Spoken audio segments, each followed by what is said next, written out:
All right, good evening, everyone. It's 5:30 and I'll call the meeting to order.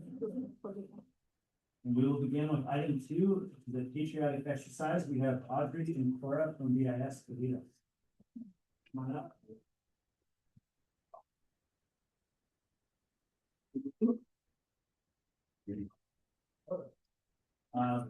Why don't you face the flag? You can face the flag, and then if there's anything you want to share before you start, you can move on with the microphone behind you.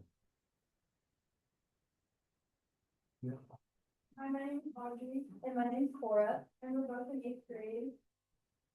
My favorite thing about BIS is the playing time with my friends. My favorite part about BIS is just the people in the community. So, what's today? So here, make dance. Put your right hand over your heart. I pledge allegiance to the flag of the United States of America and to the republic for which it stands, one nation, under God, indivisible, with liberty and justice for all.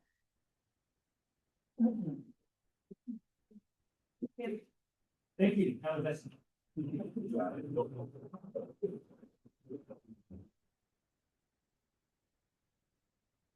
Right, we'll move on to the roll call. I'll start with Trustee Stevens, Trustee Mustafa, Trustee Squeeze, Trustee Jed, and as well. So all 5 accounted for. Item 4 is approval of the agenda. Is there a motion to approve the agenda? I'll make a motion to approve the agenda. All those in favor? Aye. Motion carries 5-0. Item 5, public statements related to agenda items. And we do have a couple of comments related to agenda items. We'll accept comments from the public. We will take these comments just at the beginning of each item that they're in reference to. So we'll hear from the public comments first. We'll hear the presenter, if there is one, and then we will discuss as a board and vote if appropriate. So we will look forward to that. If you would like to make a comment on an agenda item and you haven't already, please fill out one of the blue forms, and then there's from here. We'll call you up when your agenda item comes up.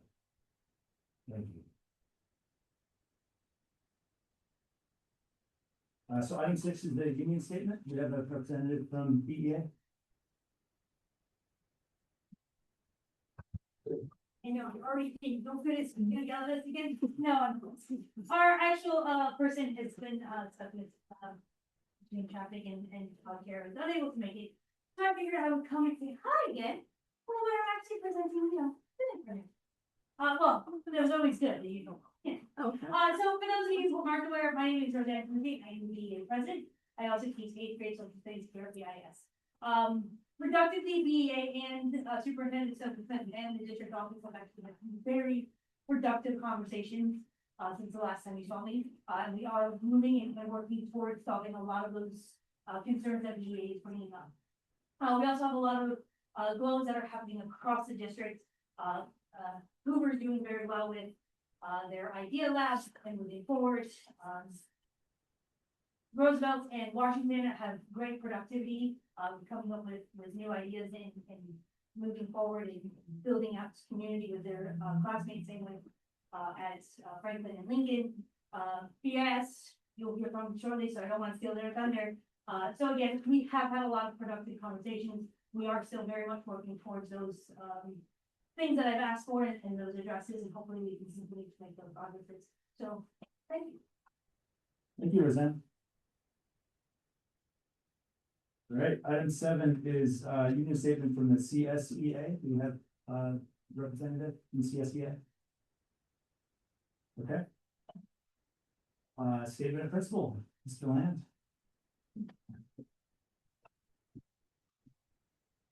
I am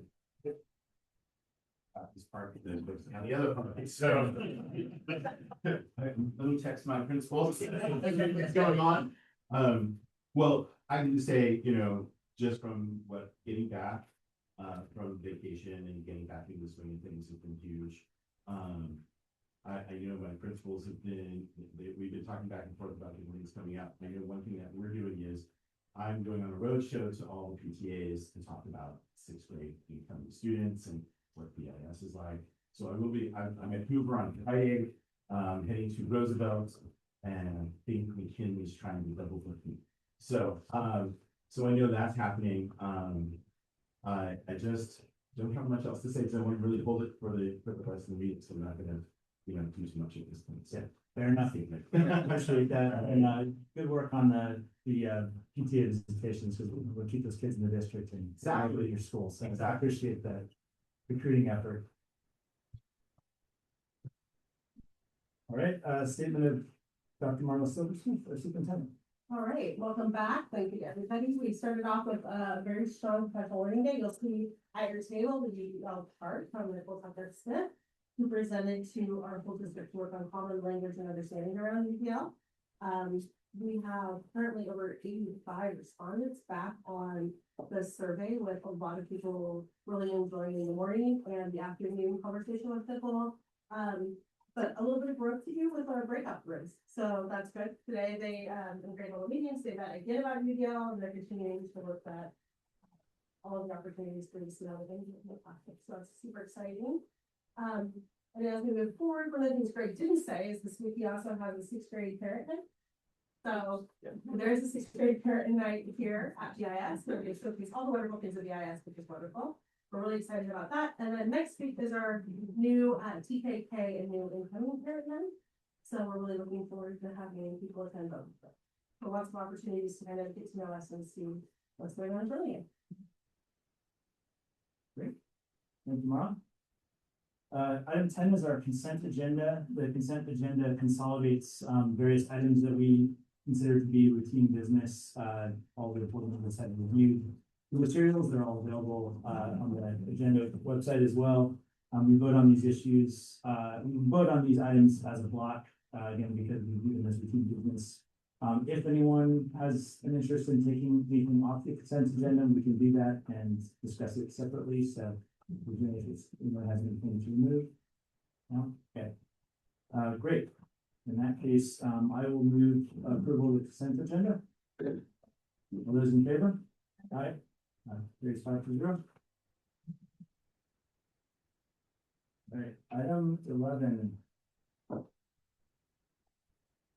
is education, and the item is 11A, the school site presentation. I think we do have a public comment, so Bryant.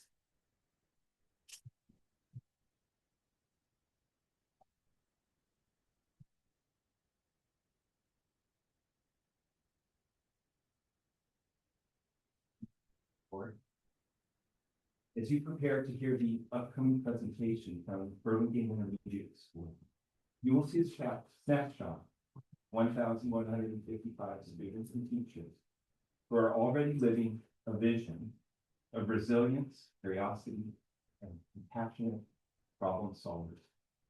Later this evening, in item 12A, you will be asked by the superintendent to authorize $198,000 for a pair of out-of-state consultants who are associates of a Mr. Devin Fletcher, the former Tulsa, Oklahoma public school chief of learning and talent, currently serving a 30-month sentence in United States federal prison for embezzlement from his school district. This pair of consultants is to be paid at a rate of $4,900 per day to help our superintendents find their North Star. I believe this BIS presentation will convey we do not need to pay out-of-state consultants $198,000 to define the vision that our teachers, principals, and students are already demonstrating every single day in their classrooms. As you listen to the BIS presentation, I ask you to consider the opportunity cost of that $198,000. From my opinion, there are immediate student-facing investments BIS could make with those funds, investments that families and teachers could feel right away. Number one, retain our librarians. Instead of eliminating the position and replacing it with the computer repair one, retain our librarians so BIS can continue to develop research skills and a love of reading. Add instructional assistants for users, where teachers are managing classes frequently of 50 or more students at a time. Add an additional teacher, reducing class sizes and making them safer and more effective.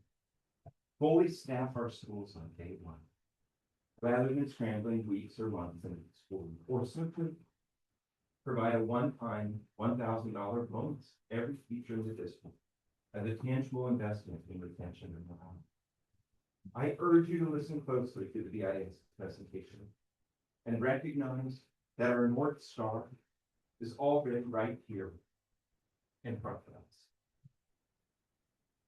In the work BIS is doing day in and day out, please choose to invest in our students, teachers, and principals, and students here at home, rather than prioritizing showering $198,000 on a pair of outside consultants with a data rate of $4,900.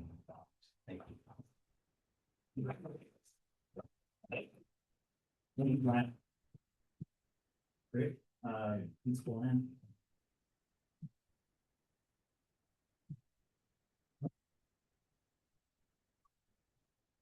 Hi again. So what we're going, oh, thank you. Where should I put this? That's fine, yeah. Anyway, hi, my name is Greg Lane. I'm the principal of BIS. This is my third year here. Let's get started. Mission. I love our way back when we first created that logo. This logo I always use at my principal copies, and I do it because we are a combination together. We're a team. It's everybody together, and I love putting from BIS in the front. But it really, we are the culmination of our elementary schools, and where everybody comes from and brings us together in one school. Just by the numbers. So currently, right now, we have 2 assistant principals, the principal. We have current enrollment of 1,105 in 6th, 7th, and 8th grade. 6th grade has 372, 7th grade has 381, and 8th grade has 400. In the dual language immersion program, we have in 6th grade 41 students, and in 7th and 8th grade we have 63 students. To talk a little bit about what happens in 6th grade for DLI. So what we have is one teacher, Dr. Luis Cortez Ortiz, and Mr. Ortiz teaches his 2 humanity blocks, which is language arts and social studies in Spanish. And then we have 2 immersion classes where they get a supplemental education in English. So it kind of falls into the McKinley program where, you start out with 100% Spanish and just slowly get into the. So 6th grade is maintaining that program and building off of it. By the time you get to 7th and 8th grade, it's up to be 1 period, but it is an elective class, the immersion English class. I mean, the immersion class, which is in Spanish. They talk culture, they try to keep up the skills in just with language, with writing in Spanish, and also just, culturally and exposing the culture themes. And that's what the 7th and 8th grade do, so that's 1 period. So that's the DLI program. The other special program that we have is our SDC, which is a mod severe. We currently have five students in the class, and it is a diverse group of kids with many different abilities and needs, and so it is kind of a plethora of things, but also make sure that they get mainstream as well. They do PE, we do electives, we try to make it fit. That's what we've been keep working on, is trying to find the right electives for those students and getting them into the classes that work best for them. Whether it's in art, we even have one in Spanish is really thriving. It's amazing. We also have another student who's trying to get there in Spanish, and it's working, and they're trying, but we're trying to come up with activities to make it even more successful for that student. So those are our 2 special programs. And along the lines with electives, I have to say that we have a particularly strong elective program. We offer so many different programs because we have 2 periods of electives, not just one trimester. Sometimes it's a year-round class, sometimes it's a trimester.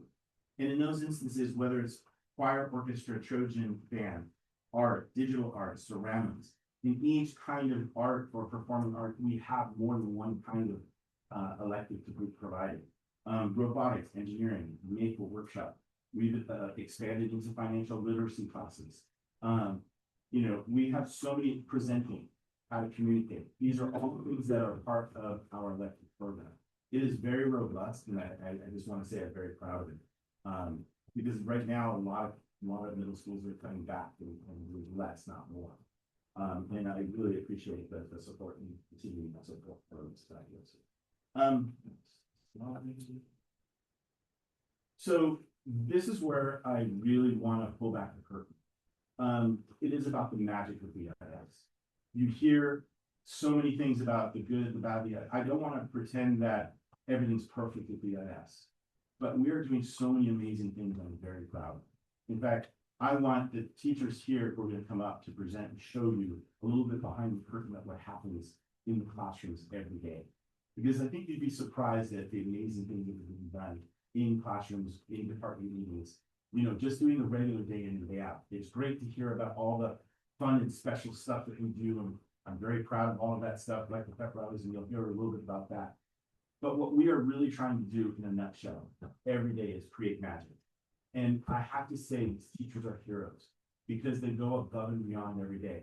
They teach in a rigorous style. They work with and collaborate with their partners in the departments. They build lessons, they collaborate, they do PLC, they look at data. And you're just going to see a sample of that tonight. I've only done 3 departments, but they're going to show you what really happens on a regular basis. And that's just a different way of looking at things. Because yes, we come up and say, hey, guess what? We've got X, Y, and Z going on, and that's great. But that's a one-shot deal. You know, that happens once a year. This is something that's happening daily, weekly, in the classrooms. So if you really wanted to know what the magic is, it's not just art and it's not just science, it's both. If you've ever heard that, you know, you've heard about teaching in education, you sometimes hear the science of reading, the science of this, and the science of that. Well, yes, data and all that is part of it. And you're going to see that tonight. But there's also the magic, the art.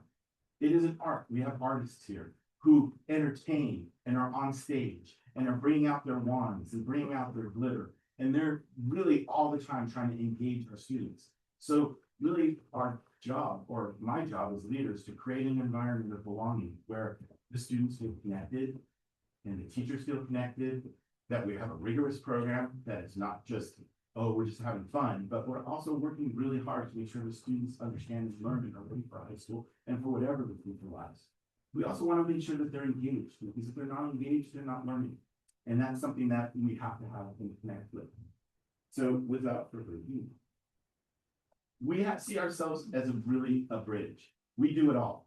These are miracle workers, because not only they're elementary school teachers, they're high school teachers, they all put in one. You know, on the one hand, you have, you know, in elementary school, the whole child, everybody worries about the whole child and every element and social emotional learning and you know, the newness to the school and all the wonderful things that you feel community about your elementary school.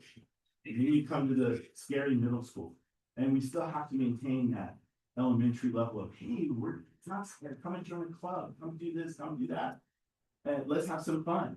And then by the same time, there's that high school that's they're going to, and there's that rigor, and there's that more independent learning and critical thinking that's involved, and the heightened responsibilities of they're owning their own grades. It's not mom's job anymore to make sure I'm doing the homework. It's my job, you know. And so this stage is very different, and it's kind of a bridge for them. And notice I picked that funny character in the middle because that's what we're doing all day. Oh my gosh, we're on stage doing this, and hey, pay attention. So you know, so you'll hear a little bit more about that. I'm going to bring up our students from our leadership to talk a little bit about the achievements that we've done and just some of the highlights, the spotlight stuff. And I'm also going to bring up a parent. He's president of our site council, John Mays. So they'll come up right now, and we'll get them started on part of what their first part of the meeting. They'll go first. Okay. Good evening, members of the board. Thank you for the opportunity to share how student-led programs at Burlingame Intermediate School are creating a positive, inclusive, and resilient school. The first program I'd like to highlight is our Leadership Elective. Offered to 8th grade students, these students truly create the culture of our school. Through this course, students plan and lead school fear things, Fun Friday, lunch dining activities, and lunch sports clinics that encourage students' engagement and connection. Beyond campus, our leadership series focus on service by partnering with Samaritan House to collect food for families in need during the holidays and writing Valentine's to the elderly community members to spread kindness and joy. They also support our PTA by helping with school tours and informational nights and regularly visit homerooms to share school-wide events, building support and strengthening our sense of community. Our second program is Peer Council, which is rooted in restorative justice practices. This peer-to-peer program provides an alternative to suspension by helping students who have made poor choices take responsibility, repair harm, and learn from their mistakes. Peer Council keeps students in school focused on learning and being supported by their peers while promoting accountability, empathy, and growth. Finally, CIS recently launched Safe School Ambassadors, training 40 students in December. These students are now preparing to meet in small groups to identify concerns, support peers, and take action to make CIS a safe, caring, and inclusive environment where all students can learn and thrive. Together, these three programs promote student leadership by empowering students to step up, make a difference, and lead with purpose. At Burlingame Intermediate School, we are creating future change makers by the fostering positivity, kindness, and a place where students learn not only academics, but how to be good people. Thank you for your time and continued support.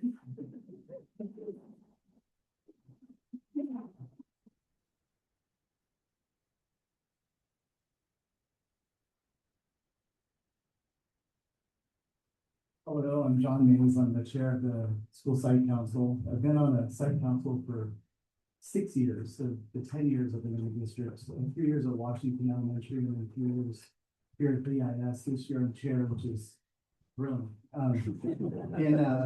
Everyone knows what the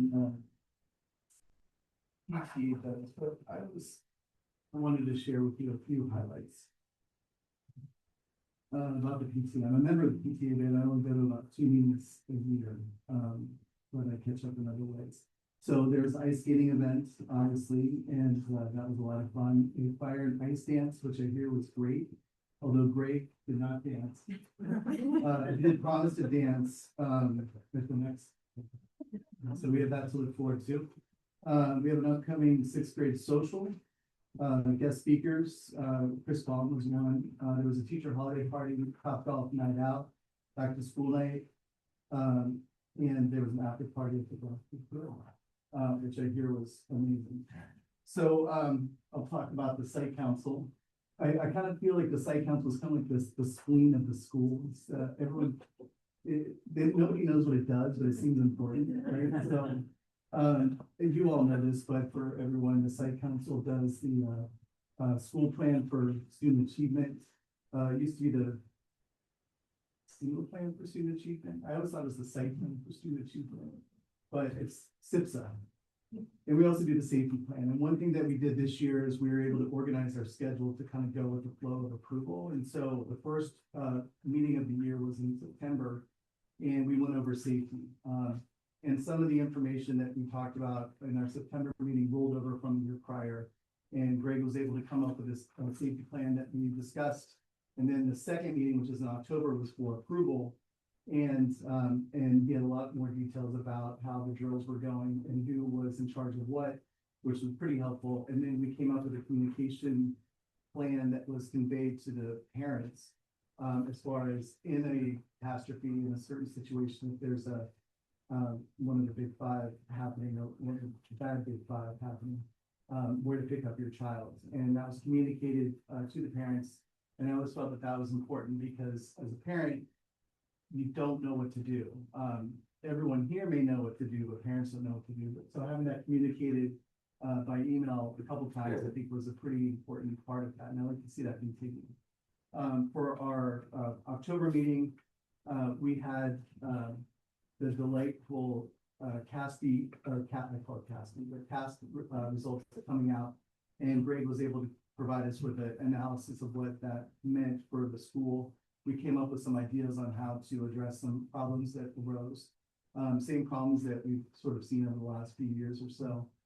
But seeing some progress, especially with English learners. And one of the goals for next year in our, let's see, our February meeting, we're going to be talking about the test scores again and achievement, and getting some curriculum help for English learners, specifically with integrated learning, and seeing what we can do and how much that might cost, and if we have to use certain funds or raise funds for that kind of thing, or ask for funds. So that's happening next time. In December, we approved the SIPSA, and so we had 4 meetings in a row in short order. So we really got to know each other pretty well. And then we're going to spread out in April. We're going to have a safety meeting, or a meeting again to talk about safety, and then all of that. We'll get a recap of how all the drills went, and then we can roll that into next year. So that's sort of how the site council schedule has been going. It's been organized a little bit better than in years past, and I think it's been helpful to have it organized that way.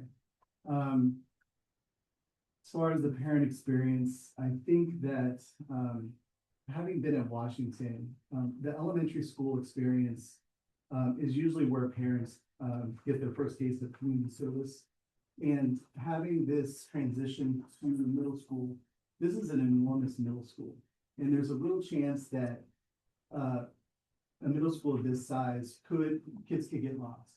But I think that Greg and the other administrators and the teachers place a real emphasis on making sure that people feel warm and welcome, while also transitioning for that rigor that will come in high school. And I think that's been successful so far. And I think we've seen that in some of our achievement numbers over the years. So thank you very much.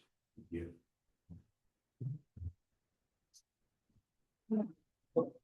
And just some of the things that we wanted to highlight. We talked about clubs and leadership, but we've been doing prep rallies now that is really motivating for our kids. It's really exciting. It's creating school spirit, which I think was lacking and has really been driving these last 2 years, and it's been great. We also had the Holocaust Museum, which is a very serious subject, but we had parents come and help. It was right here in this library. We even had an evening where our PTA, Mine Schofield, was here to help out, make sure that happened, where people could come at night and see what the kids were doing. It was a kid event. It was a kid museum, but the adults got to see it and come check it out. So those are some highlights that we had this year so far. We did get a tutoring program. I want to talk about that a little bit. Trojan Camp, I've talked about in the past, where Trojan Camp is getting it at the beginning of the year to kind of get the mindset right. We kind of worked with our guiding co this year. There were some glitches that we want to change. And I have to say that, not doing things independently, but working as a team really makes a difference. Our guiding coalition team really came up with great ideas to make it so much better for next year. So I think that has a lot to be said about what leadership should be about. Anyways, moving on. So here's some of the things that you might have seen. So the pep rally, you see the mascots going. We had our guest speaker, Chris Baum, with Challenge Accepted. I'm going to talk a little bit about that later. There's a picture of the parents at the museum at night. I talked about Trojan Camp, which is right there. But I'm proud to say that thanks to Mr. Hansel and some of the administrators and Dr. Williams, we've really connected our after-school program. We got BHS students helping BIS students on Tuesdays. They come over here. We still have our staff meeting, but we have it supervised in where our office is, and we have 5 to 7 students with 5 to 7 tutors, and they're helping each other out, getting work done. And it's been very successful so far. We had 3 weeks of it. Hopefully it'll grow and continue to grow. But I'm very, very pleased to see that as part of our RTI and be able to help the kids who are struggling. Clubs at BIS, it goes back to that magic that each of these teachers donate time during their lunches just to create these clubs, and the kids create the clubs. It is not, I want a club and I'm in charge of it. It's they want a club, can you sponsor me? And we have some really interesting clubs this year. We've got the indie club, the comedy club. They want to actually go do stand-up somewhere. I'm gonna tell you that. We have the trading card club, the Rubik's Cube club, the baking club. It's quite amazing. So we have over 25 to 30 clubs, and some keep going and some die out and rebuild, and that's what it's all about. Now I want to get to the real meat of the story. So I'd love to have our eighth grade English department come on up. The reason they're coming up now is I went into one of our department meetings and I just walked in and I was in awe of the conversation that I saw. And I said, you have to share this. So please give a warm welcome to Jen and Sarah, Jen Marnie, Heather Polsick, and Lori Taylor. They're going to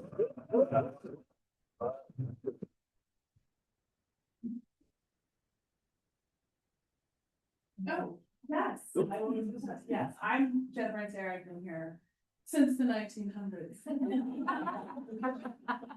I'm Jen Marty, I've been here since 2020. Hi, I'm Heather Polsick. I've been here since 2012. I'm Lori Taylor, and I do special ed, and I've been here the second longest of any teacher at BIS. So our eighth grade ELA team is really grounded in this idea of shared commitment to improve students' experiences when they're in eighth grade in an English language arts class. Our primary goal is to have really intentional collaboration and data-driven instruction. So at the beginning of every single unit of study, we use our district adopted curriculum by McGraw-Hill, which is Study Sync. We always start with our standards-based learning targets. And these are posted in our room. They're kind of an ongoing working framework for the year. And, some examples of the learning targets that eighth grade students are looking at is thinking about not only citing evidence in a text that supports the claim, but what is the strongest piece of evidence? So being able to evaluate, if I have 3 or 4 things that I could use to support this claim, which one is the strongest? That takes time. Because in eighth grade, this is one of the first things that they're having to evaluate, which is the strongest. This is a snapshot of our last unit for the Diary of Anne Frank play. And you guys are very fortunate because we have some superstars in the house. Very own Anne Frank. By Audrey. You have Peter, all right? And Peter Van I mean, this is a real treat. So when we start a unit, we're looking at our learning targets. We're looking at what are going to be our common assessments. So we have some really data-driven assessments with our studies and reading quizzes. We always have students write, really focus on informative writing and analytical writing in eighth grade. And then one of the things that we do in eighth grade consistently is we have academic conversations with Socratic seminars. The Socratic seminars, everything is rubric based, so we can kind of track students' progress of how they're growing. And that is our focus. We want students to have a growth mindset. We don't expect you to have mastered everything here at the very beginning of the year, but this is what we're looking for. So our collaboration is really trying to ensure that we have consistency across all of our classrooms. It does not matter whether you're in Miss Sarah's room, Miss Marty's room, Miss Polsick and Miss Taylor's co-teaching room, or my room. Students are all getting a similar experience. We have really, really high expectations, and we're working on those grade level skills. We meet formally as a team every single week to lesson plan and to look at data. And we meet informally several times a day, whether it's in the hallways, at the coffee machine, in the bathroom, and we're having these conversations about how does it go? Was there something you were struggling with? Okay, let's work together. How can we readjust to make sure that we're helping? Ensure that our kids are as successful as they possibly can. So as we talked about, we have lots of informal meetings throughout the week, throughout the day. But when we need to look at, in our more formal meetings to look at data, we look at results from all of our assessments, from the study sync quizzes, from our Socratic seminars, from our analytic writing, our informative summaries. And we really use that to see how students are thinking, where they're at in their thinking, and where they're struggling, so that we can then better support them. So when we get together, we observe the data. We analyze any patterns, again, seeing where they might have struggled, where they have success, and then we create next steps to move forward. So here, what you're seeing on the screen, we have overall results from one of our study sync quizzes that students took before winter break on the Diary of Anne Frank. So the charts there in the circles just show just overall total points across, our three classes. And then at the bottom, we also can see frequently missed questions. So this will be where a larger portion of students miss that question, and we can see, we can then use that data to talk about why did students miss this, was it something that they were missing? And what you're seeing here, so we can also take a look at individual questions, so not just overall, did students get an 18 out of 20 on this quiz or whatever their score might be. We can look at individual questions and see, okay, with those frequently missed questions, where was it that students struggled? Were they struggling with citing strong textual evidence, using vocabulary in the context, responding to a specific type of question? We can use that data to then move forward and figure out how to better support our students on this quiz section. So all of that leads us to, well, what now, right? Once we take a look at all this data, we, look at all the aggregation of it, then what do we do with that data? And, one of the first things I would say is that, first of all, it's really, really powerful to be able to see data across a full grade level snapshot. And so it's not just me looking at my students' data, and then I don't know what's happening over here. If we are looking at every eighth grader who's taking eighth grade language arts in our department, and it's really, really helpful to see all of that data at once. So that's huge, just in and of itself right there for us. What do we do? Well, we look obviously at what are the standards for the skills that need reteaching? What are the ones that they're just not quite there yet? And then in what we've got coming up next, what are the next novels? What are the next texts we're using?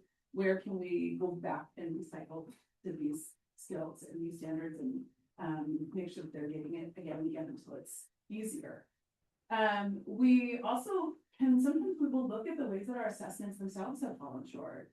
In which ways were questions not asked fairly or not asked, or sometimes, we will find that sometimes our questions will have antiquated references in them that these kids now were like, okay, no, they probably don't know what that actually is. Or in the taking of the quiz, they'll ask us questions and we'll go, you don't know what that is, do you?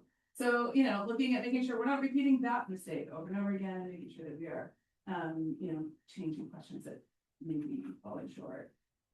With four of us also working together, the nice thing about that is that we are also representing four different learning styles, that we are seeing across our classrooms. And so, we're looking at data like this in such a large sense, I might look at something and be like, I would never get that, you guys, that doesn't speak to me, and there are times where they will say the same thing, and then we can look to make sure that our four learning styles, purpose accessing information, are included in this, so making sure that we're giving as many students access to it as we can. And then also, obviously going to look specifically at our, our EL populations and our special ed populations and our 504 students, and looking for additional accommodations that can continue helping them be more supportive. And with the four of us tackling it all, we are far more efficient. Those students get far more attention and support than they would get if we were otherwise on our own. You can't do everything as one person. So to come as a whole team, this is just ultimately always better for our students. Thank you guys. Let's give them a hand.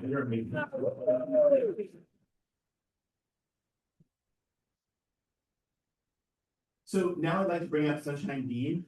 We're going to talk a little bit about MTSS at BIS. And this is a program that started when I got here. It was a plea for me to say, hey, this is something we need. And in the conversation, we all kind of, Superintendent Silversmith and I talked about it, that let's give it a shot, get some data, let's talk about it. And so I'm gonna turn it over to Sunshine, and she can talk a little bit about our MTS Math Lab program. Good evening. And just about a handful of days, I'll be completing my second year here at VIS. I came after teaching 12 years at the high school level, and then I had my own private tutoring practice for 12 years after that. And in that time, tutoring fifth grade through college level, I really got to see every possible misconception a math student could make. I also tutored other subjects besides math, language arts and Spanish and science as well. So it was during that time when I was tutoring privately, I decided I wanted to start teaching middle school instead of high school. I felt like I could make a bigger influence on those students who were in that in-between stage between elementary kind of math and high school kind of math, but definitely the math changes. So I've actually been tutoring for about 48 years. So first tutoring job, very young. So last year we had 2 sections of math lab, and I was able to serve a total of 26 students over the course of the year. At any one time, there would be between 10 and 14 students in the class. Some of them stayed for 1 trimester, some stayed for more. And out of those students, roughly 90% were able to improve their math level and their math grade within 1 trimester. If they were there for longer, they end up also improving their grades and achievement in the other subjects that I mentioned previously. How it would work was we have the math assignment, and then once they finished that, they were all caught up in everything else. They could work on something from another class and get support from me in that. There's one exception I made to that. That was the day Miss Brucey's speech was due. They couldn't think about anything else. So I told them, practice the speech first, and then you do your math assignment, and if you don't finish it in class, it becomes homework. We made that deal, and so we got to practice Miss Ruthie's speech, and they all cared about impressing her, that's for sure. We both share the belief that if you hold the standard high and give the proper support and structure, that the students will meet the standard. So, this year there's 1 section of math lab. I have 10 students in there, all 3 grades in 1 class. We could use more sections of math lab. Seriously, we need 1 for every grade. We could also use a reading lab. I'm getting to that there. So some of the students in there, what's keeping them from being successful in math is their reading skills, their executive functioning, other things like that. Not just, math is hard. It's a combination of things. So it's not just about identifying their math level, it's also supporting them in the reading and the writing and the listening and the communicating in math and the organization part of it. So, I think that's all I have to say. Thank you.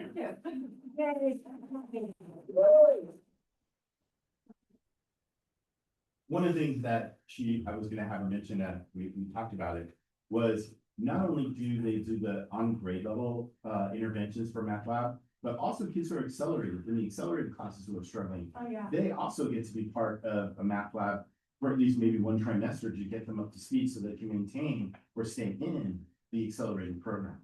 So it's not just let's help only certain groups, it's trying to reach everyone. Yeah, both years I've had students in the accelerated class. Had to add that. Okay. Sorry. Next, I'd like to introduce a new teacher to our staff, Tiffany Parrish. She's amazing. And she's going to talk about our EL program, one of the things that are going on. Before she does that, I want you to look at the screen for a second. This is our dashboard from 2024 and 2025. This doesn't happen very often in many districts. You do not see progress like this grow this much in a year. So from 2024, we're in orange, which is kind of, in a need area. And this last year, we increased by 4%, where almost 60%, 55% of our students have made progress and really made growth that they needed for English learners. They made at least a year's growth. And so that's something that I think I'm very proud of. I think the last 3 years, we've been really working on things. I'm gonna let Tiffany take over and talk more about it, and I'll go to pass. So, Hi, I'm Tiffany. This is my first year at BIS, and I would love to take credit for this data. It's not my data. But I'm really excited to continue this work because this is a really big passion of mine is to really see and create community and warmth for ELD students who often feel like they're kind of siloed a little bit. They're on their own. And I think that at BIS, the structure that we put in place for our EL students really, really supports them in a very authentic and organic way. It allows them to really build skills in a sheltered environment, but not in a way that's keeping them from other things they need to do. They're still very much integrated into their other classes. So the way that we do that, we have two different strands. We have our support for English learners in humanities, and then we have support for English learners in what we call designated ELD. So in our humanities support, we have 3 different classes, and those are leveled based on student LPAC scores. So if the student, students score from anywhere from 1 to 4, 1 being a beginning English learner, and 4 being someone who does not need English support anymore. So A, B, and C courses correspond to those 1, 2, and 3 LPAC score approximately with those kiddos, because they're making growth during the year. So for instance, we're looking at data throughout this year, and my partner teacher and I have talked to Mr. Land about moving kids out as we're definitely seeing progress. We don't want them to stay in a course. We want them to be really challenged where they're at. So we're recommending movements to a different support course. So they are continuing that rigorous education. They're not put in one place and they don't stay there. They don't need to be there. We really want to see their progress.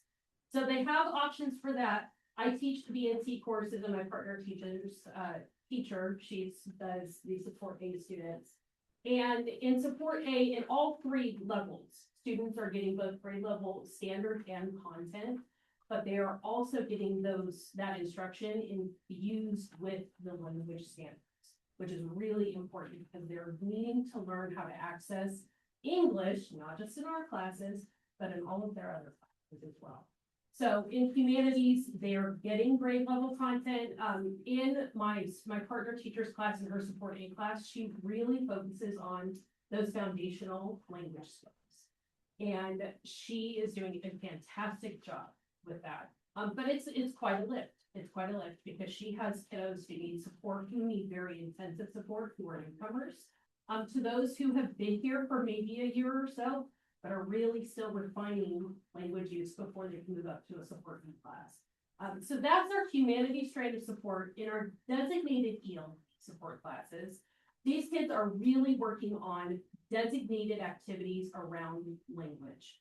And we really break down, we talk a lot at the beginning of the year about the LPAC, because this is that test that they have to take every year until they reclassify as English proficient.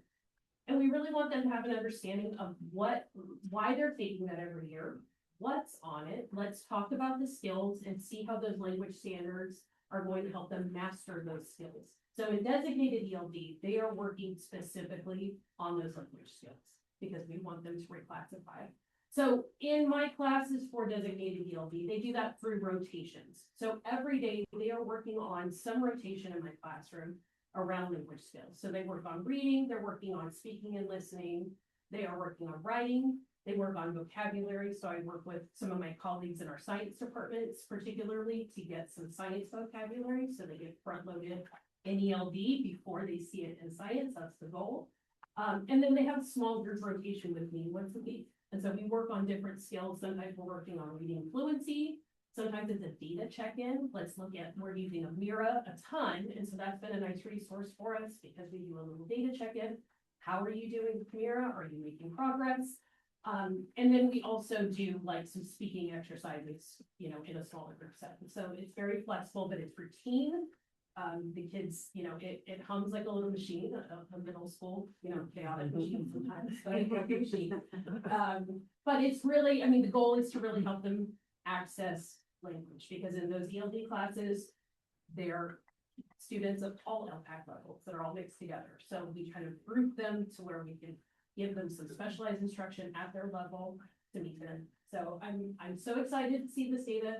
I want to add to this next year, but great program at BIS. We've been very like my partner teacher and I have worked really well together. And we're excited to see a lot more for our deal. Thank you.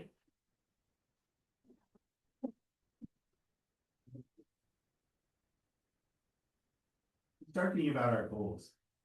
We really are looking at what are we getting from the district? Where are we going next? And, you know, you just got one of the most important ones, which is the UDL. Universal Design for Learning is something that we've been doing since the very start of me being here.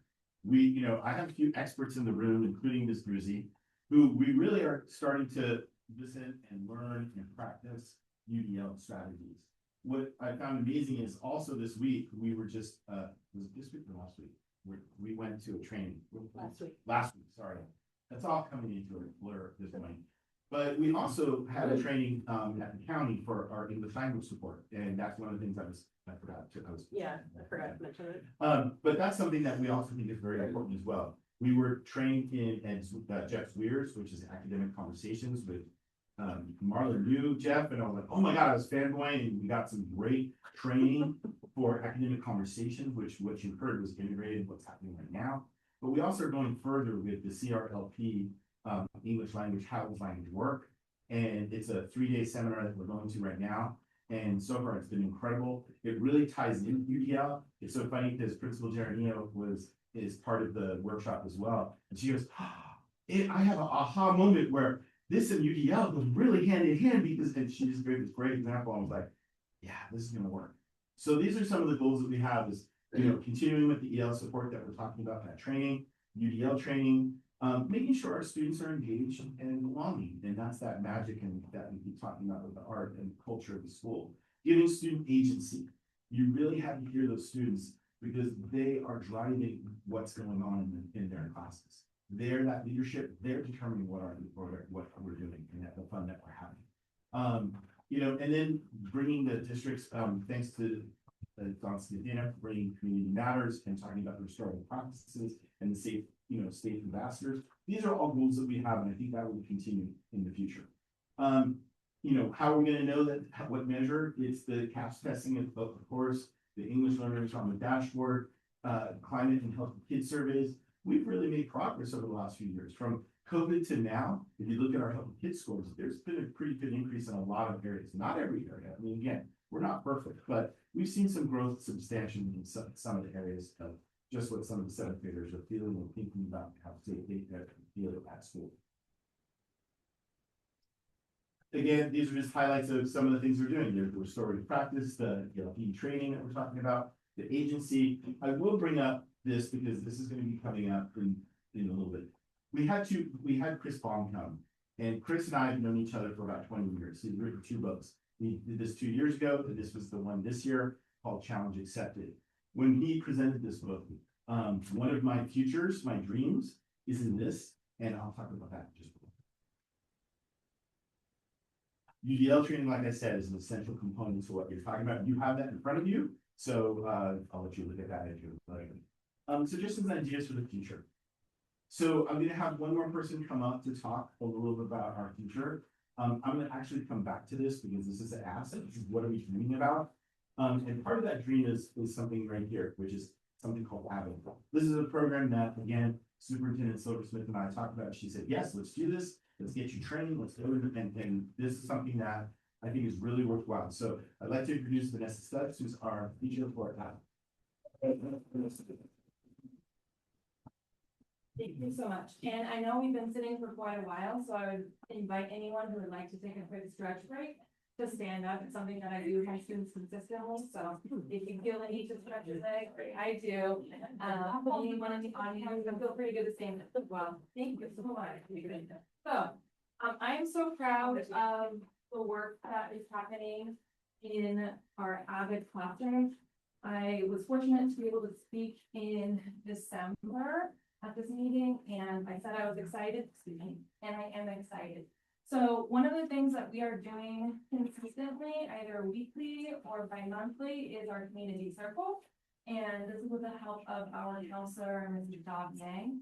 She is a very important supporter of our program. She comes into our classroom every other week and leads community circle, and I lead community circle once a week when she is offering our avid students a half hour of support where from 9 a.m. to 9:30 on Wednesdays, they're able to go see her if they have a need that they feel they cannot communicate to me or their other teachers.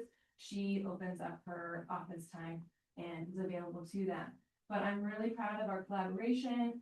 We have some expectations that we have, but I'll read them really quick because it's a lot, but basically, we've taken some of the learning that happened in October with the community circles, training and restorative practices, and some of our expectations for our 6th and 7th graders are what's said in the circle stays in the circle.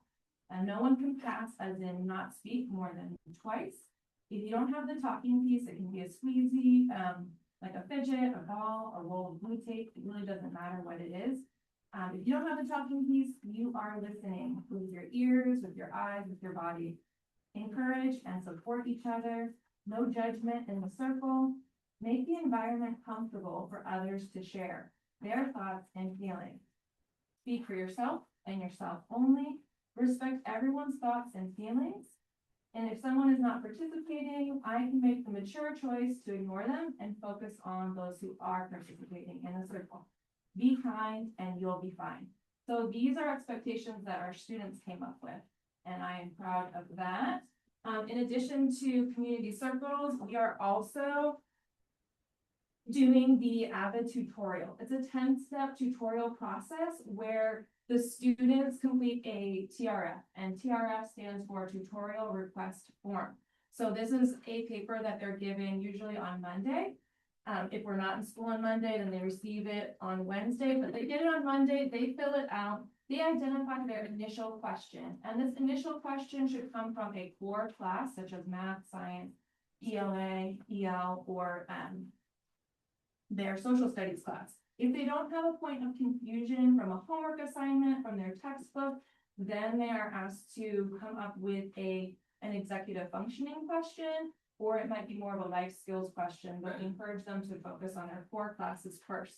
So they complete the tutorial request form, and then once they are in class on Wednesday block days, they divide into small groups and they prepare for the tutorial, which means they're basically checking to make sure they filled out their form. And once they're ready, one student is the student presenter, and they give a 60-second speech. And this speech is basically to introduce their initial point of confusion and then talk about the steps that they've taken to arrive at more of a point of clarification, but they're still confused. After they've given their 60-second speech, they engage in academic conversation using vocabulary that they're learning in their classes and that we introduced in the first trimester. Once they check for the presenter's understanding, then they are able to ask questions. And the idea is they're not just asking questions that are possibly unrelated or So basically what they're needing to do when they are working within their small group, they're trying to ask collaborative questions or inquire about what the steps are or the possible future steps are to solve the problem or to come to a point of clarification without telling their classmate what the answer is. And that is quite the challenge and something that is quite rigorous to ask of, you know, a 10, 11, 12, 13-year-old. So they do that, and then they repeat these steps throughout the tutorial process. So when one student presenter has finally, hopefully arrived at their point of clarification, they give a 60-second or less synthesis speech about how the students in their group help them arrive from the point of confusion to the point of clarification. And then ideally they use their notes from the tutorial time and the learning that they've gained and apply it in class, whether that's on a test or an essay. So that is tutorial in a nutshell. And I would love to invite the community to come see that at some point. It's on Wednesdays, first period, and you're all welcome to attend. I would appreciate a heads up, but you can always just pop in. That's fine too. So we're helping them with executive functioning skills, cleaning out their backpacks at least once a week or every 2 weeks. It kind of depends on what time of the trimester it is. I have one student who's a 7th grader now, who in 6th grade, I think was probably about 2 months into the school year.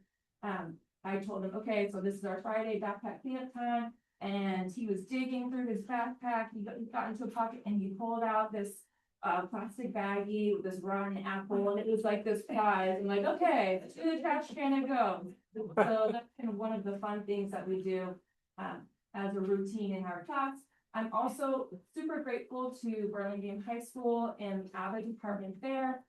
Mr. Michael Zozos is an incredible educator who not only teaches social studies, but is leading the AVID program at the high school.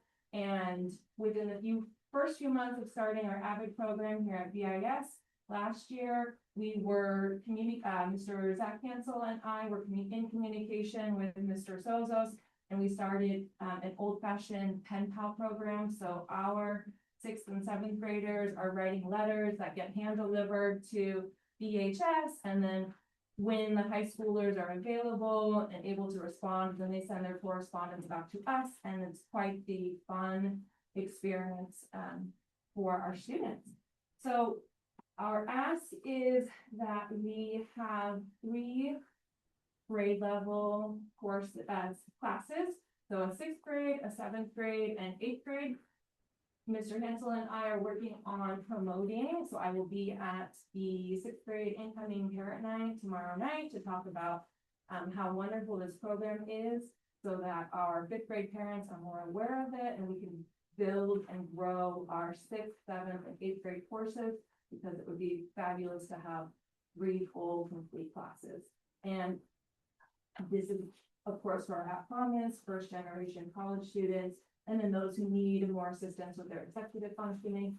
So we are so proud of our first class of 6th graders who are continuing in 7th grade. And I really hope to see some of you in my classroom. You're welcome anytime. And so thank you for your time and have a good evening.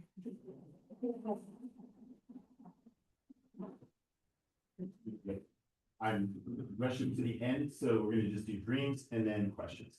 I just want to apologize for the length of this, but what you just got to see is behind the scenes what happens at BIS on a regular basis. You don't really get to see that in board meeting very much. You usually just get the highlights, but what you saw is some amazing work that's happening in classrooms. And that's, I'm sorry that we did that, but you had to see it, and I really wanted to see it. What are asks? So I'll be really quick. At the meeting that we had with parents, with this challenge accepted book with Chris Baum. I met Chris Baum 20 years ago. He was part of a program at Hoover School in Redwood City called Sparks. He was a co-founder. He's kind of the guru tech guy of education, because he's created schools and blah, blah, blah, written books. And he had this apprenticeship program at my school at Hoover. That's my first principalship. And what I found amazing in it, and he has it in his book, Finding My Middle School. If you ever want to go, it's on page 159 and 158. But what I totally had forgotten that's how we met. And when he came for the second one, it was like an aha. There was this teacher, there was a parent in the room who out loud said, I did that program in Oakland.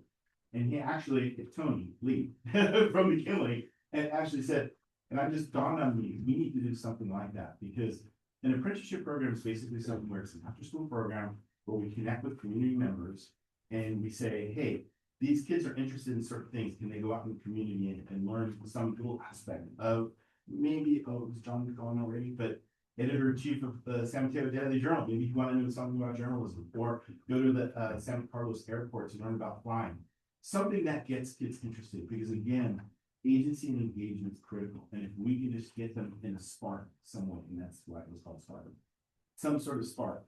I'm hoping that we can bring something like that to Burlingame over time. It's a dream far down the road. It's not something I can just, we can prep right away. And it's something I want to talk with our district about and see where it goes. But that is the dream. And so the template had dream line, so that's dream. And then the other one is, I want to still see expansion of what we do with MTSS. Our math lab has been very successful. I think we need something for a reading lab as well, for kids who are reading below grade level who need access. We see it a lot with the mirror now, and we're trying to figure out ways that really how to support that so that the middle school kids at the middle school are reading at grade level, because they're getting the help early on now in a different way with the science of reading, but what do they need now? So there's definitely some support for you. So with that, I'm going right to the end. Thank you so much. I'm sorry for all the time. I know it was long and apologize. Thank you. Thank you, Greg. Questions? I have three questions. My first question is for Cora and Audrey. You guys don't mind coming out. You guys are great. Wow. I'm curious because you both seem like such great leaders at your school. You know, the kids or the friends that you might see who may have trouble fitting in, or they don't have their, you know, tight friends group that others might have. Can you think of ways that the community is embracing them, or are there other techniques or other programs that would be helpful and things like that? Yeah, okay, so I think, yeah, we definitely see a lot of those people, and I think, yeah, it's such a great school because we have the clubs that Mr. Lund was talking about.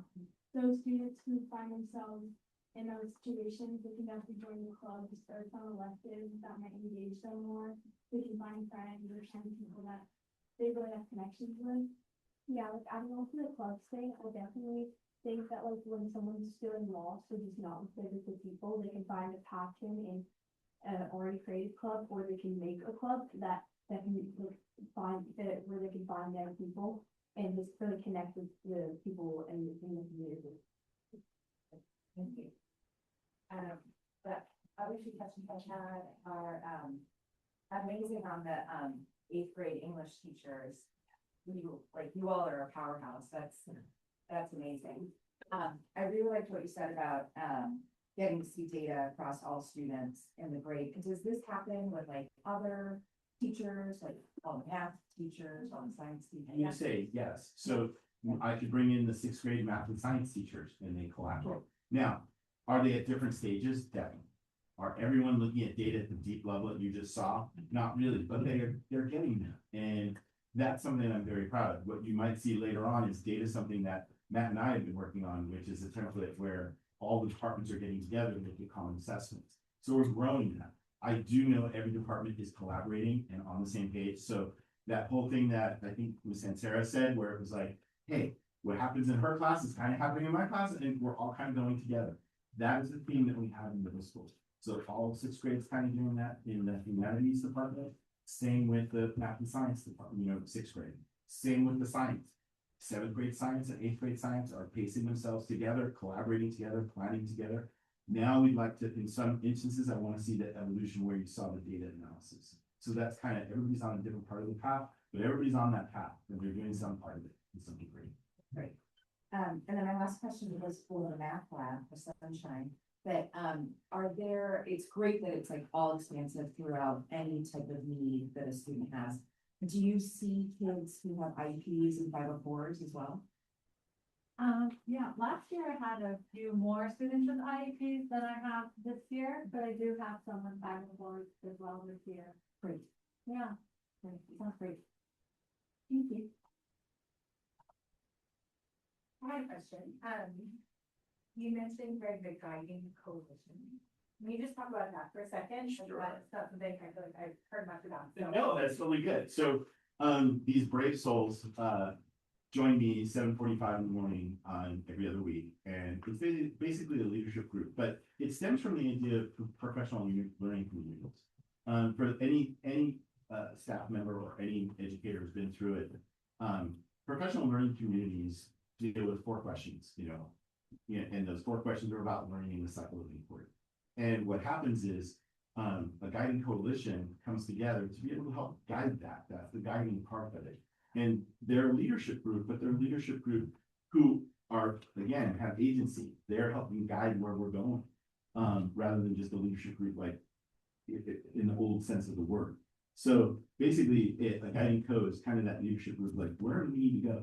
So we talk about, in the meetings, we talk about, so what are some problems? What's the crisis? When you feel the energy in the room where it's like something's going wrong, you kind of ask, so what's going on? You know, what do we do? And we mention it. We have an agenda, a rolling agenda where we address the concerns of the moment. We also talk about vision, like where are we going? Where are we going to take this? What, you know, this is something we're doing. How are we going to implement it? You know, maybe we should do it this way. Maybe we should do it this. So again, one of the things that we talked about Trojan Camp. Hey, this year there was some events that were like, great, that sucked. What the hell? Okay, sorry. What, you know, we need to do something. So we actually did some changes. And so we actually spent like 3 weeks in our head deciding, okay, we got to make some changes. And we made some real concrete changes all ready for next year. So that's kind of what got encoded. Thank you, thank you everyone for that very.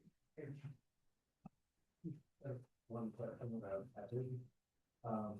What is the selection process for ethics? Is it an elective or is it like teachers decide this person is being? I'm going to let Vanessa talk about that because it is kind of the program actually comes up with some ideas and then we kind of have to tweak it the best we can. So for the incoming class, not this year, but the previous year, we reached out to the fifth grade elementary school teachers and asked for their recommendations. And then we also needed to pull just students that we thought would fit the traditional demographic for the Avid class, which is socioeconomic need, and then income level of the parents, and then the possibility of being a first generation college student. Thank you very much. I know we took time, but I really wanted to go in deep and welcome forward to it. So thank you so much. That was really good. Thank you all very much.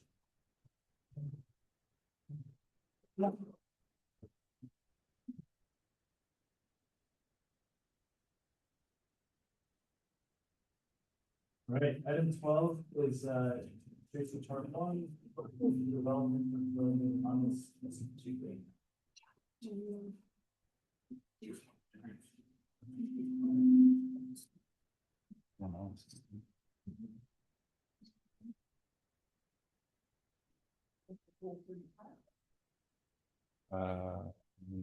And yes, thank you, Mr. Muffins. Who is it? Related to It's this one too? Oh, this one? Yeah. And this one.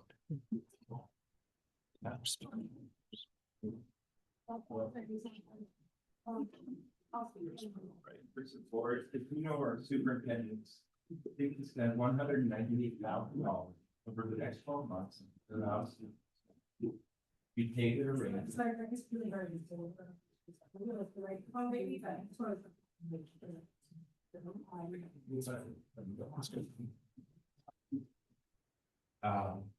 of the board, as you know, our superintendency can spend $198,000 over the next 12 months on a pair of out-of-state consultants. Be paid at a rate of $4,900 per day to help our superintendents find the North Star. The astronomical spend is reason enough to reject this motion, but I would like to dig together with you into the lack of proper business certification of NGL Consulting LLC, the troubling track records of the principals, Mr. Green and Mr. Hanson, and the complete failure of outcomes they have delivered to the school district from whom they have fleeced hundreds of thousands of dollars.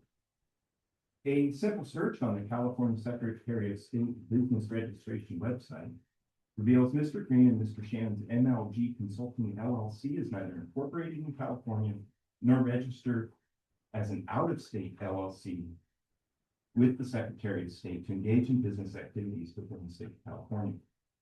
Nor is there any indication they have paid the required annual $800 fee to the California Franchise Tax Board.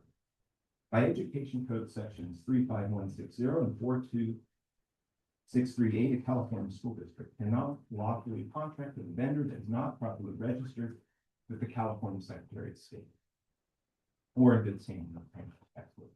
Therefore, simply based on lack of proper business registration and tax payment status, the vendor, this proposal must be rejected.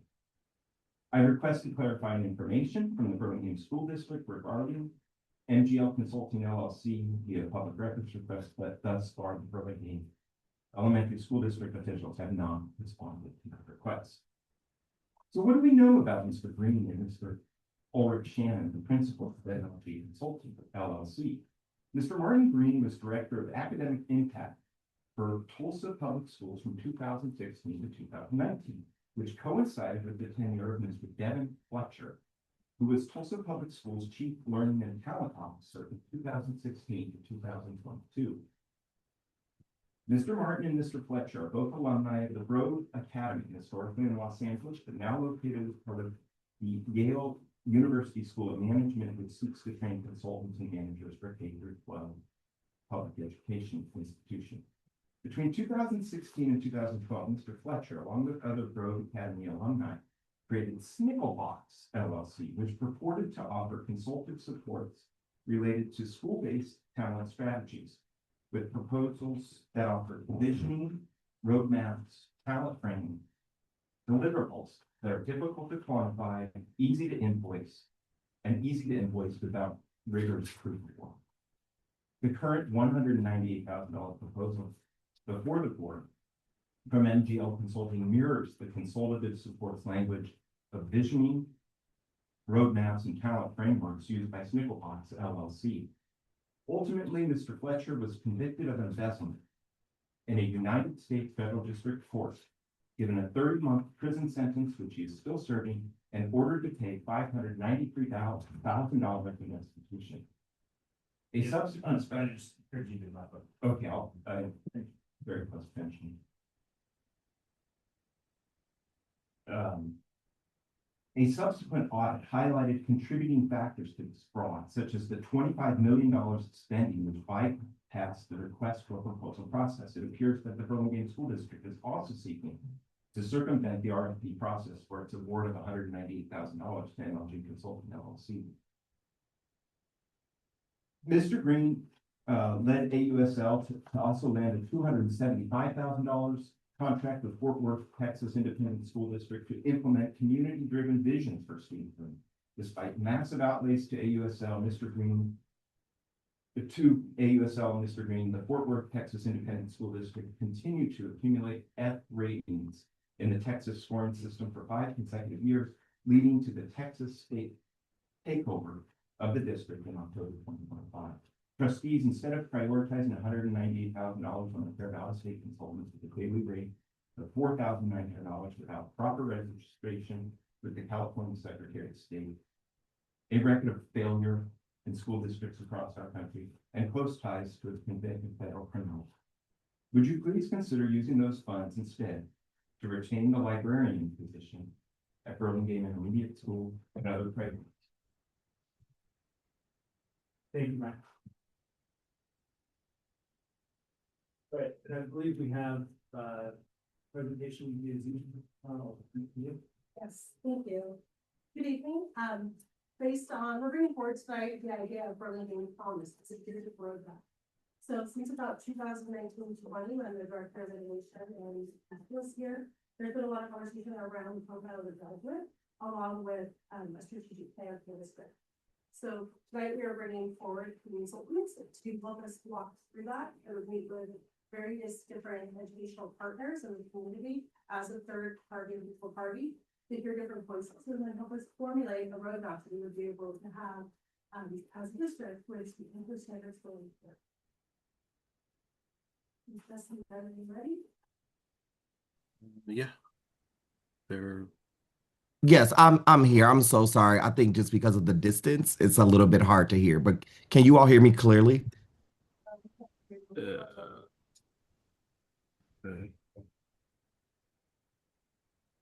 go ahead. Yeah, can you all hear me clearly now? Oh, yeah. No. Not yet.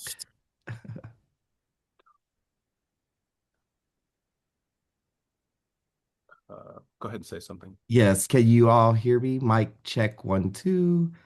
Check the sound. Can you hear me? Hello. Good evening. Yes, yes. No, no worries. I'll keep talking. Let's see if we can be heard. I'm here. 1, 2, 1, 2, 2, 1. Sound check. Oh, because it has to be off of the Mac Mini, which we're running off the PC. So So if we're not able to fix the audio, data, I would propose giving this so enough meetings on, I do feel like we have some diligence based on public comments that I'd like to do as well. But if we can get it going, I think it's just, Yeah. last time, use this side. Okay. So we'll do that. We'll, and apologize to the presenters, but we would like to table this matter until, our February meeting. To, ensure we have the AD working and, we have, we're ready to discuss and, eventually vote on the initiative. Thank you. Okay, I think they said move to February. Yes. Yes, till February. Yes. Okay, thank you. Yeah. All right. We'll move on to item 13, which is business and finance, facilities, strategic and master planning services. With, thank you. I'd like to bring up Richard Taronis. We are bringing forth a facility strategic plan back in the fall of 2024. Prop 2 passed, which it gave $10 billion to the school districts.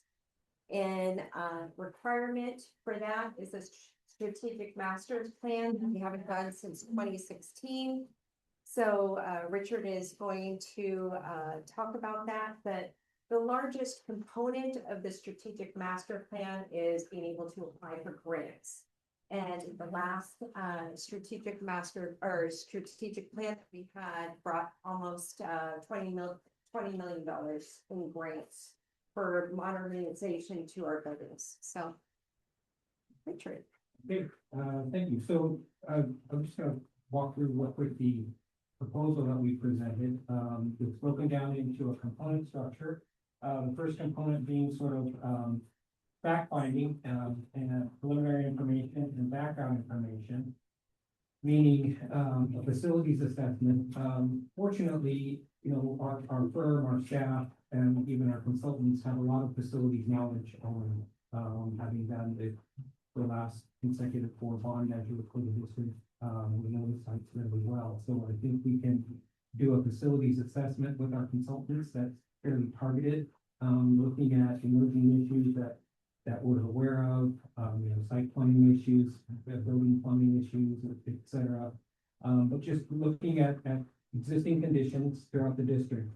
For reference, I would note that back in 2007, when we first started working with the district prior to what then became Measure A, we were asked to assist with the facilities assessment and master plan. And what we did at that time is we went, our staff, some of whom still are on staff, went room by room, closet by closet, at all of the schools and identified existing conditions. Since that time, we've of course updated that on a regular basis, looking at existing facilities.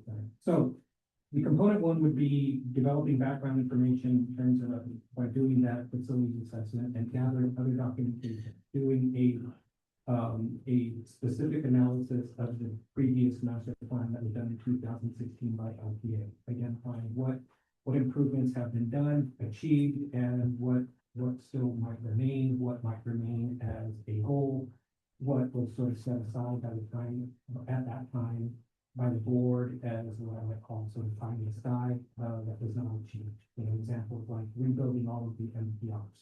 That didn't happen, was not identified as a priority. But doing an analysis of this 2016 master plan, looking at the deferred maintenance plans that the district has put together, looking at demographic reports, looking into state grant eligibility, developing the district profile with the state to identify what could we qualify for in terms of either modernization grants, new construction grants, et cetera, that are coming forward as part of the top 2 program.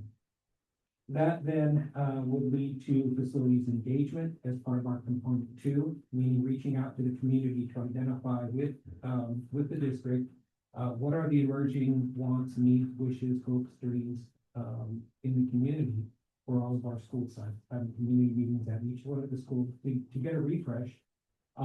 Regardless of, what I like to say is that as we go into an assessment of this sort, we try to look at things with fresh eyes. Because we're at the schools on a daily basis, I want to remind our staff, we need to look at it from the eyes of an incoming kindergarten parent, for example, if you take that. What are they seeing? For example, back when we first did Measure A modernizations, light modernizations in all of the classrooms, new paint, carpet, etc. Some new fire alarm systems, and we finished those back in 2010 to 2011. And a couple of years later, we had incoming parents start asking, when are we going to modernize classrooms?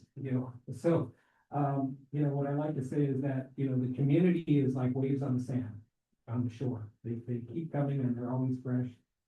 They look at things with fresh eyes and have a lot of great, wonderful ideas. So we're going to do community engagement to identify, what the goals are within the community currently to do a refresh on that status. So again, the assessment by our engineering team, along with our staff and all of the sites, would also be coupled with the course and engagement with the board. So identify what the current desires, hopes, dreams, needs that the board identified. We take all of that and we develop it as part of our component 3 into a logical project outline. That logical project outline or structure is based on various different inputs, meaning, what is the best way to structure projects and logically achieve the various different improvements and alterations that have been identified as part of the assessment chapter. How would we structure those projects logically? Sometimes it's in terms of construction type. Sometimes it's based on just the logical facilities alterations process that makes the best sense for how you would move forward with improvements so that you're not retracing steps. A good example I like to reference is first thing you should be doing is always putting on sound roofs on top of any spaces that you're going to modernize. Right? Don't want to modernize the interior of the building if you haven't put a good roof on it, those sorts of things. And then, there's also just the notion of how do you sort of paint your way out of the room in terms of how we alter our facilities.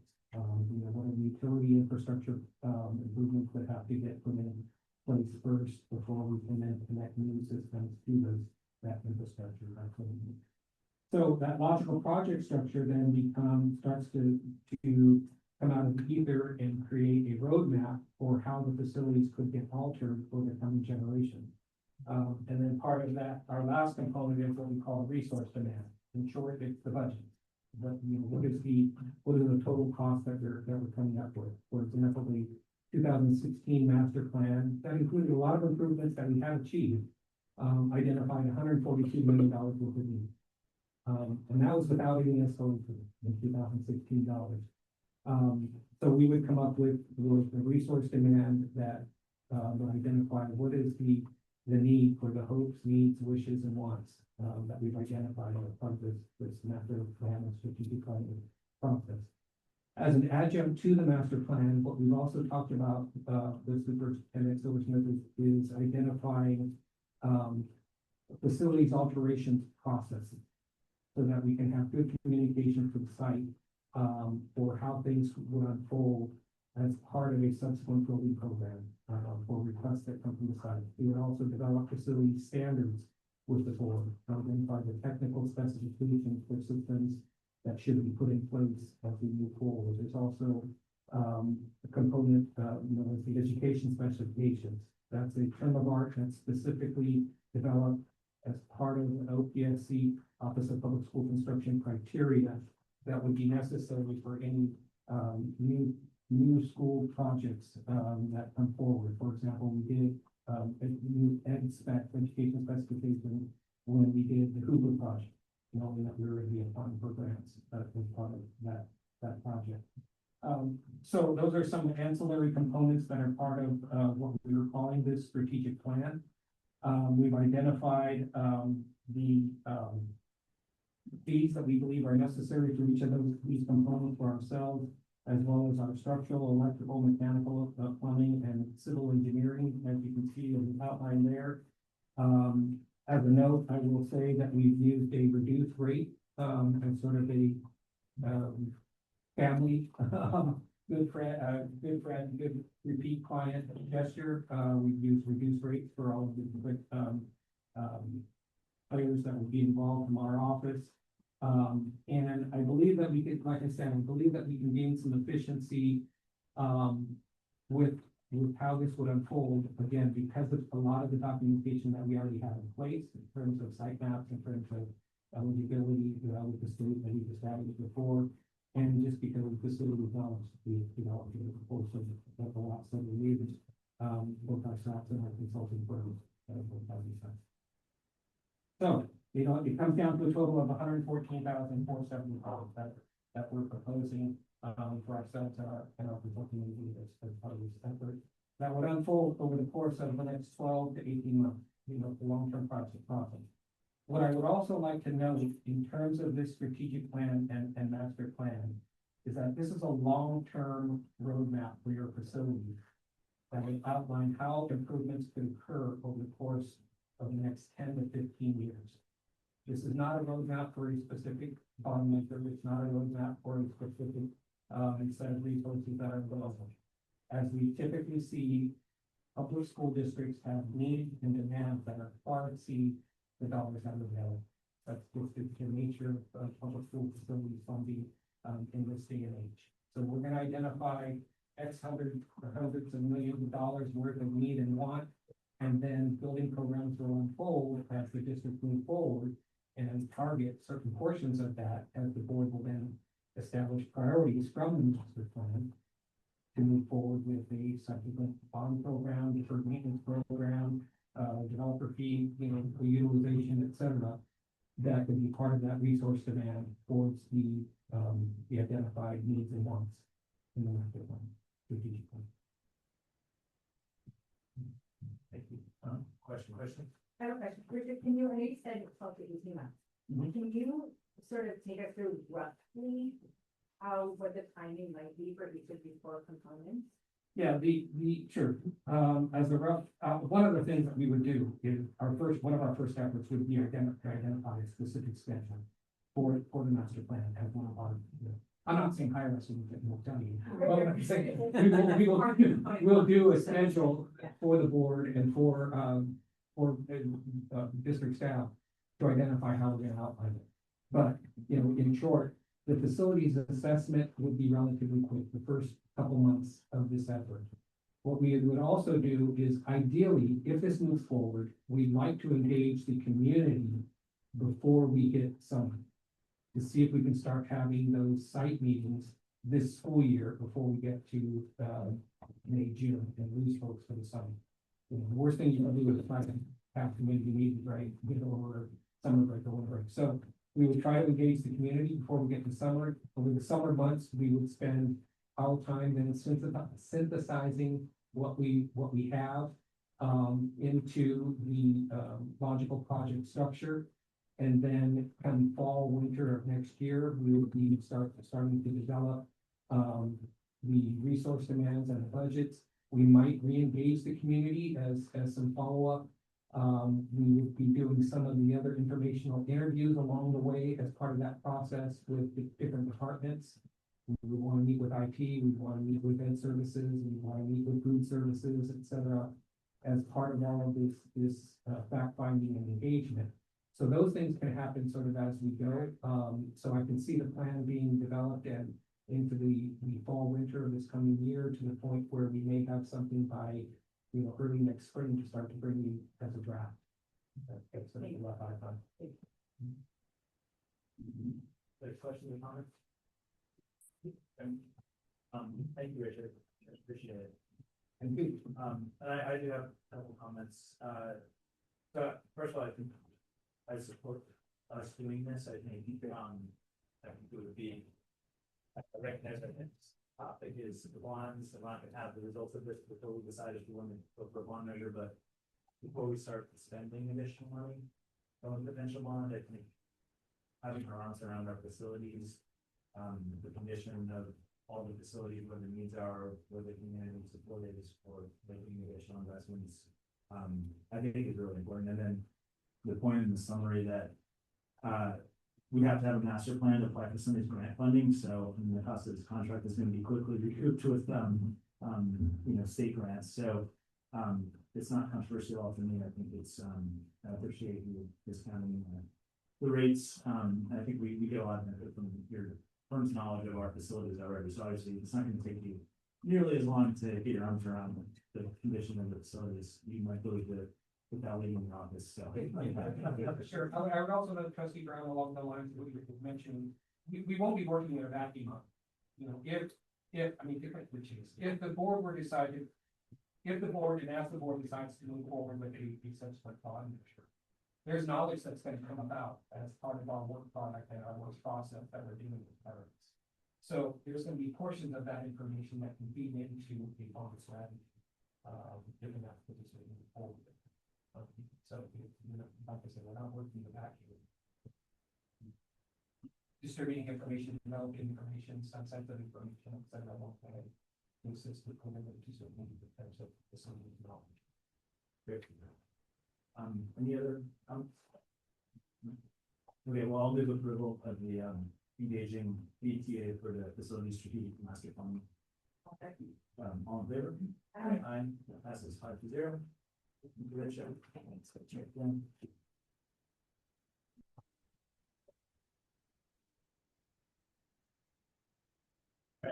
So next up is 14. Potential bond measure related topic. Just to remind, community, we, elected in our September, 25 board meeting to engage, civics, which the firm has helped us with campaigns, including the parcel tax, to evaluate going forward with a bond measure, to replace Measure O, which we still have some proceeds, and we just issued the last 1 million in bonds, so this is not urgent in terms of we're not having money for capital projects, but we can sort of see the end, and we had a $90 million approximately bond program in 2020, so 2026, and we can see the end. So the question is, do we as a board want to continue to move forward with that? Do we want to identify a size? How much we want to go out with? We did not engage the polling fund, so we don't have, we're a little bit blind on that sense. So I think we are approaching it more from the question of need rather than what we can actually get approved by the voters. I think there's probably some balance, but more like question as we introduce this. So sorry for the long introduction. Okay, as President Brown stated, Measure O, all of the current funds and just our launch are accounted for, which means that they're already committed. Based on all of that, in August, we started talking about a potential further bond. Historically, Burlingame has always layered bonds on top of each other to support the community in maintaining and improving school sites. Currently, we met in September, and that's when we worked with Team Selects. And then in working with Richard and DTA locally, we meet weekly, some people meet more than but we identified some areas of need that some of you are very aware. For instance, we have pipes within walls. We have a lot of schools that are over 100 years old. We've had school damage to classrooms and activities. Our amazing fiscal department saw that there was an increase in the water bill from Washington, and they were able to figure out if the pipe underneath the concrete was broken, you wouldn't even see.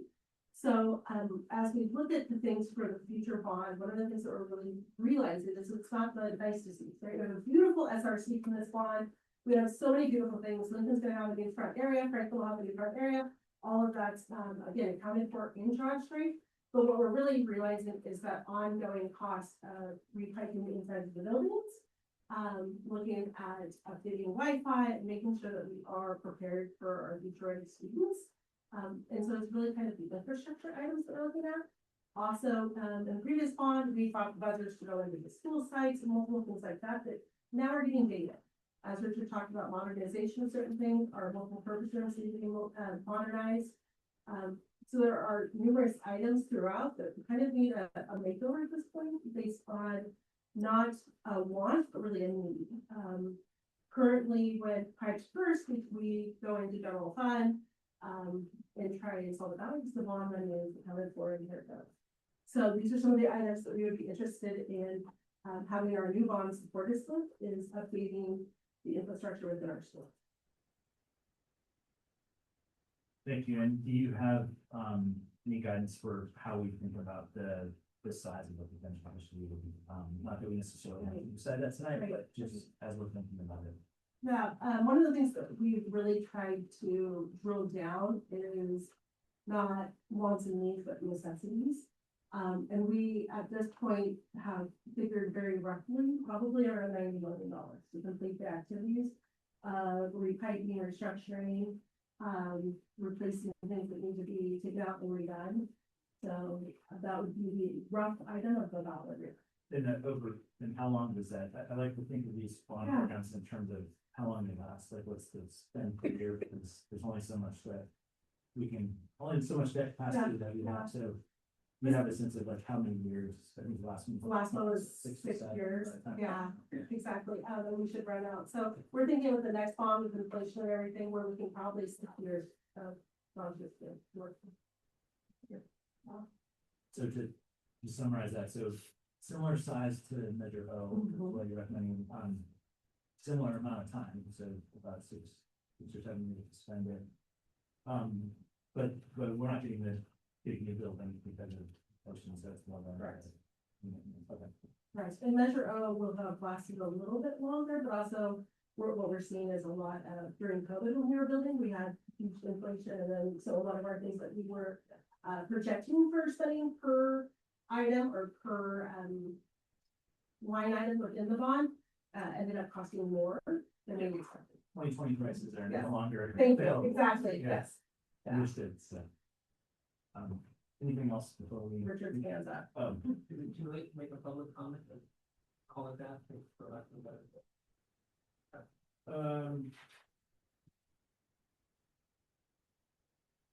Probably. We tend to do this before we start discussions, so. I would just make it. Okay. No, yeah. Jen, do you have anything to add? I think that's, I think the only thing that, we need to take into account are the fees, for DTA.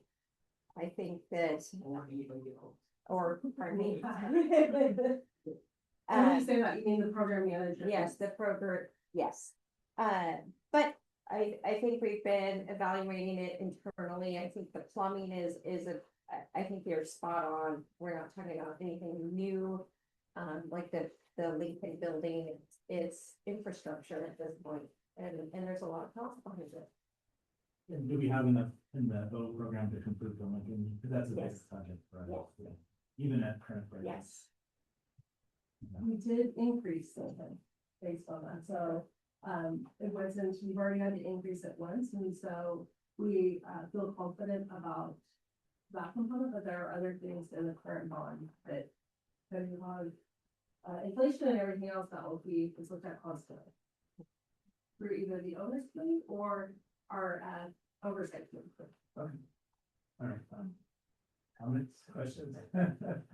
I think that I would say that where I am right now is that, I feel like anecdotally, right, a lot of the things that are, that we've talked about tonight are things that we're all probably aware of, right? We've all been to the building that are built over 100 years ago. I can speak to my boy's kindergarten teacher that a burst pipe in her room that was a hole in the wall for as long as it was. And just that there is a lot of infrastructure that needs updating, and also, thinking about the security, which is becoming more and more something that's on people's minds, and kind of how that folds into sort of the climate stuff on it. And I think one of the things that's making this a little bit trickier than historically it may have been is the fact that we didn't contract with civics to figure out what number would resonate with our community. So now we're in the position of having to make that decision.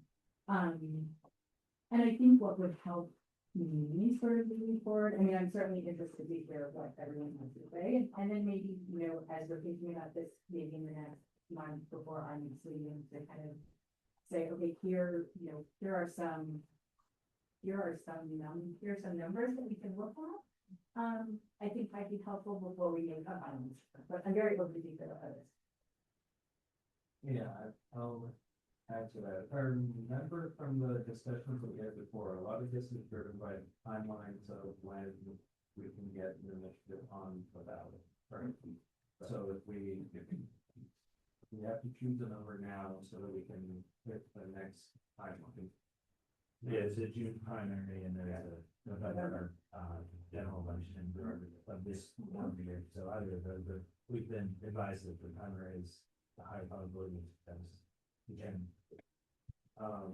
So then I think I'll agree with you, like if there were some breakdown of options in terms of like option 1, option 2, option 3, this is how much we can cover, that would make it easier for us to choose what that would be. A clarification on, the options and then Katie, also your request for numbers, are you asking for probability of passing rate at certain values, or are you asking for items and rough estimates as to what they might cost to this? What I was asking for was the latter of those two. So Okay. like, what are we looking at, and then what are, you know, what would those, you know, what would those costs be associated, like, what are some of these infrastructure priorities that we're thinking about, and sort of what the cost is associated with it. That's what I was thinking. Yeah, same here. Maybe some. Well, the previous fund vendors did go through that, what can the community take? Doggy research, research on the data, correct? So what was the outcome from that set of research? Was there a set of options? Was it a set of like, here's the target? Okay, I was just saying, since I was, well, actually, the parts of the document. So Right. No, but your comments not, sounds negative. So that data, because it was a 2020 bond, is pretty old, right? Prior to COVID in some ways, the things that we need to really take into account. Our most recent, data research that we did, that Doug was just gonna speak to, is our parcel research that we did with Godby. Parcels are based on programs and people, whereas bonds are based on buildings, so it's a little bit different. To be able to look at those research data points, to be able to give you a very, something you feel comfortable standing on. Yeah, my only add on that one is, we're not gonna know, we, as a board, elected not to get that information, so we have to live with that decision. I think of the size also is just time, so we're gonna have a certain amount of dollars that we're gonna have to spend every year. So if we go out for a smaller issue, it might be more likely to pass, but it might mean that the board has to go back and ask for another one sooner. So I don't think there's a magic number that, you know, it's gotta be 90. If we did 75, it might mean that we're coming back, ask again sooner, or that we were constrained on what we can do, and that's not necessarily a bad thing. So we probably won't get a perfect answer on that size question, or even what, especially the question of what can we get approved. I think what we learned in the parcel is there's enormous support for Burlingame district among community and voters, so we're kind of relying on that, if we can demonstrate actual need and prudence in terms of how we can spend money, and we use the work to, you know, get the campaign, you know, we wouldn't do the work, but we could get it on the ballot, and then if the community would, you know, rally to support it and raise money and campaign for the issue, that we would have to do something with that. Makes sense. Yeah, I think we all, feel the great reverberations of GG, but also, I think the timing of this, but I think the other thing is like, what I would want to see as a voter is, okay, what would it be going towards? How is that different from me? And I know outside people would do it. And then, when is the next time I'm gonna have to vote up? And I think I'd prefer it to be 60, rather than doing, you know, every 2 years or something like this. And I think we have a good, like, I think the way Mom was talking about it, if it really is tight, then I think that's a huge need, and I think we lay it out that way. So, yeah.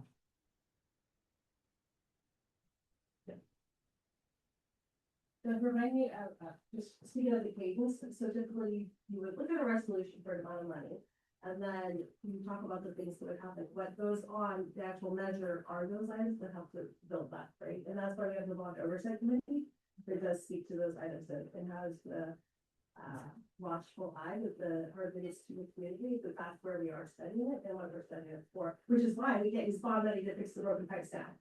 This is not enough. Yeah, there's Yeah. some flexibility, like they'll write it as far as they can, we can't foresee everything that happens. But yeah, we do have to broadly identify what the money's going to be used for, both for transparency, but also just for the legality of issuing bond, you know, so. And typically that would come from information from them.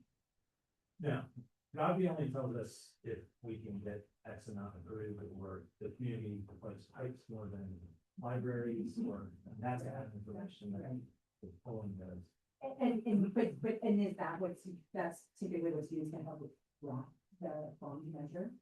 I think it's used for the marketing of the campaign, part of it, but you know, again, just to be clear to everyone, like, we as the board can work on this up to a point, we can identify if there's a need for bonds, we can pass a resolution, put it on the ballot, and then we step away. So the district, running district resources to campaign for a bond measure, and that's the point where the community would have to take it up and, you know, raise money, knock on doors, send out flyers, all of that. So we can't do that as a board, because we don't use district money for that, and that's a political activity. So let's do that. So, but that's, I mean, that does have to happen. So. Right. Yeah. Will that answer your question? Yeah, no, it does, yeah. Okay, okay. So we do have the constraint of the calendar, so, you know, one approach would be to say, we do want to keep this on track. I mean, we have engaged, Team Civics X, who, their role is to kind of lead us through this process, make sure that we're, doing the steps we need to do, and then once the campaigns, once we hand it over, you know, we step away, then they work with the campaign to they buy campaign to do the actual marketing and outreach and all that. So, you know, one approach would be that we try to keep that timeline on track, but we prefer a decision about the size of the project list. So I just from what I'm hearing, I'm suggesting that would be one possibility. Another possibility would be to pick a number tonight that we think is, we know we need that's, you know, a little bit smaller that we don't have any doubts about. Go with that, and I guess we could probably change it later. But not very much later, but maybe not. So, you know, obviously want to have the, hear what everyone would like to do, but if we do want to go to June, I think we have to keep it. It has to be voted on today. I think we should at least decide whether we want to keep having calls with, having Marla, you know, spend time with Team Civex and, you know, going through the drafting of language for ballot measure and all of that. That makes sense to me. To at least do that work, right? Because I worry that we would lose time since we're not trying to do that early in June. So Marla, would you be comfortable with that approach, which is less than I think we were kind of the agenda item was hoping to accomplish, which would be the, maybe pick the size of the issue and be full speed ahead, we'd be a little bit behind that, we'd be saying we're gonna proceed, but we don't yet know the size of which projects, but I like, that makes sense of it. So, I mean, I think that one of the things is making the decision about, you know, November or not doing it through, and then I'm hearing if we do decide that it's June, some of the things that we do need are the amounts, and then we build on that work. So to your point, maybe that is what Bobby research said, of the passage rates, what people are interested in. Because we have had amazing educational partners since 2007, and all our facilities and everything else. We also have a little bit of those items of past use. Going forward, I think continuing to meet with them and build on this is great, but I think it's gonna be kind of figure out this timeline. Yeah. So it sounds like it might be a little tight, if we defer this decision. And- Can I say? Yeah. And part of our decision to forego the Godby, survey, and gathering of information was that we do have incredible support from our community, that we have a lot of faith in. And I think there is a time factor that we need to take into account. So, but we continue to support making a decision about an amount and just. Yeah, forward. I do. Okay. And we keep coming back to 90. And that's a, Okay. like a good number, it's not, and I actually, as we've been sitting here and talking, I'm sort of inclined to agree, because what I'm hearing is that sort of tracks with the way our current bond spending has been tracking. And so to me, you know, as you know, we're doing everything over the weekend and thinking all this through. You know, I was thinking about this item as, okay, well, what's the list of needs, and then what is the number needed to accomplish that list? And now, and I think that's one way to look at it, but the other way, and now that we're sitting here talking, also seems to be, we as a district have a capacity to do approximately $15 million worth of work in a year, based on our district, the district of our size and capacity that we have, and sort of the needs of our different school sites. So maybe that's the way, right? That this is sort of going to be, because we know there's going to be lots of this, right? And you know, we're going to have this this strategic plan is going to provide a list, and we can use this to get through as much of it as possible, but knowing that strategic plan is going to be more of a 10 to 15 year, as a group said, vision, as opposed to being just tied specific to business bonds. And so maybe the way to think about it is, if we're thinking about a 6-year window, and if our spend is about $15 million a year, then that gives us that number there. And so maybe that's it. I'm not saying it is, but that's sort of something that, as we're talking, comes to mind. Just to give you a little more information, August 12th, when Kingston Expo presented here, they did give us a timeline. Should we want to go out to the June 2nd statewide primary election, we'd have to have qualification deadline of March 6th. The November would be an August 3rd deadline, so that's what. So there's no deferring this decision, if we want to go to, yeah, thank you for that. Absolutely. My experience, that it's always cheaper to replace the pipe before it comes first. I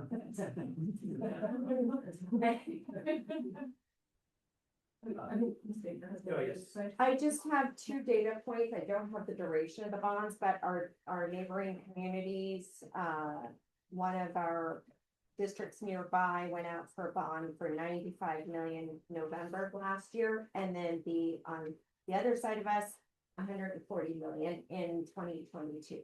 So I don't know the duration, but those are the amounts. So that's just a data point for you. That's Millbrae and those stuff, okay. Okay, yeah, I've actually changed coming around to this, and I'm thinking of it more as we're gonna have this bond program, and as Richard said at one point, we have projects that are not funded, but we have already identified, that are not funded by Measure O, so, I think I'm comfortable with, even though ideally I'd love to have a more robust kind of list of projects behind it and the cost, but, because we know we have the need, and, I think we can make it flexible enough to encompass the projects that we're not, particularly the maintenance and pipes and that sort of thing, that I'd be comfortable bringing them. We could, for marketing purposes, do 100 million for 100-year-old school. And actually, I think the number was actually 8 to 9. It was 8 to 9. So I couldn't say it 9, but, yeah, so is there any further discussion or objection to those thoughts, or do we want to move? Motion votes for the 9. I'd like to make a motion to proceed with the bond measure at 89 million over 6 years. I'll second that. Okay, all those in favor? Aye. Thank you. And then just to be clear, the approval would happen hopefully after the election, and then we have that authority, we don't have to borrow it, like, tranches, so it might be a 2020 in the first couple of years, so we borrow 20 in the bond markets, spend that, and we go back, so. It's almost like we have it on the shelf, and hopefully it lasts a long time, we don't have to come back, and ask for more, so. Great.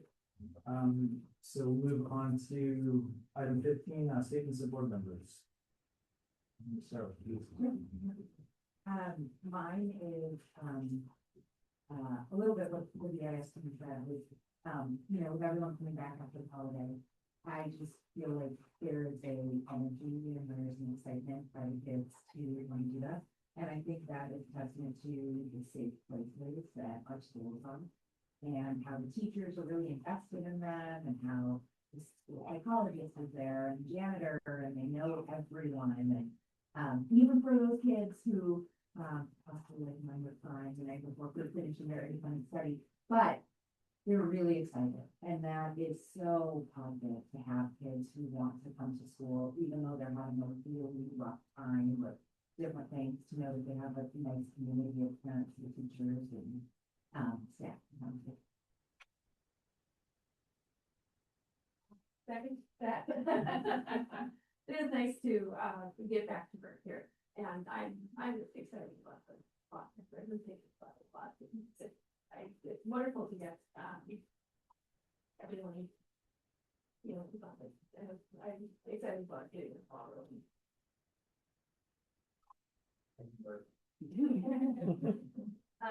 Yeah, it's very exciting to see all the work that everyone continues to do, and I just want to thank again the GIS teachers and folks for being here tonight, and hearing the collaboration and the data analysis that is happening, and with my teacher hat on, that just gives me chills, because those are the things that make such powerful learning experiences for our kids. And seeing this talent that we have in this district is phenomenal, and I just want to give a shout out to all the stuff that we're talking. Thank you. thanks. I have talked enough tonight, but I seconded. I thought the BIF presentation was excellent, and really enjoyed that. So appreciate it. Really did. Stayed late and after school and did that work, so appreciate that. All right, next we have public statements related to non-agenda items. No, have none, so we move on to item 17, board requested items.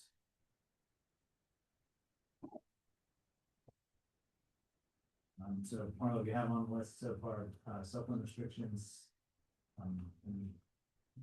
So, so the plan for the device policy will be, for in the spring for our first and second read.